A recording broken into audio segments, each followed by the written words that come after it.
Welcome back to the show. This is KDS Reviews.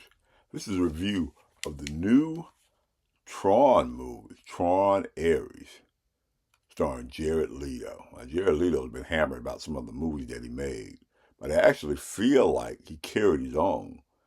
He stars as this character. This program is named Ares, who's on the hunt for this permanent program which will bring all the computers, AI into the real world.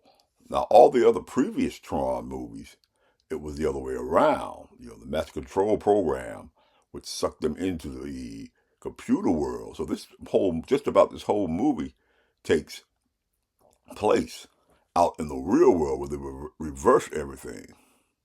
Actually, I found this quite interesting. At first, when I first heard about that, I was like, well, Tron, it was good because it was done in the computer world.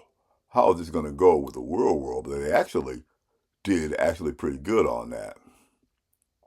Now, visually, this is a very stunning looking film. There's a lot of good action sequences, a lot of good chase scenes with the light cycles. It's a beautiful looking film. Now, Greta Lee, who is the other character that's working with Jared Leto on here, she holds her own. I looked at this first and I was like, I hope this is not another girl boss movie. But she actually did a pretty good job. Now, they're being pursued by Jodie Turner-Smith as Athena.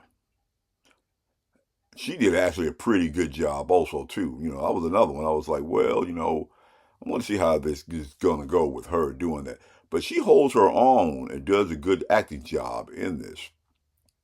Now, the light cycles. The light cycles are the most famous thing in Tron. If it wasn't for the light cycles, I don't think anybody would even know that. They kind of come off more in this movie as motorcycles, but there's some good action sequences with those also. Now, Evan Peters plays Dillinger's grandson, who actually sent Jodie Turner-Smith after these two. And he does pretty good. He does a little choosy and overacting, but what villain doesn't? Now, to sum this all up, I would give this movie probably about a 7. Now, this movie's not as bad as what people have been hammering it about. But I would also say this. If you haven't seen Tron, and especially Tron Legacy, you need to watch those movies first before you see this. Or you might just be a little, it might just be a lot overwhelming on you, not really know what's really going on. This is KDS Reviews, and this is KDS Reviews of the new Tron movie, Tron Ares, starring Jared Leto. If you like this type of content, then like, subscribe, and share. Now, this is the third movie in the Tron series.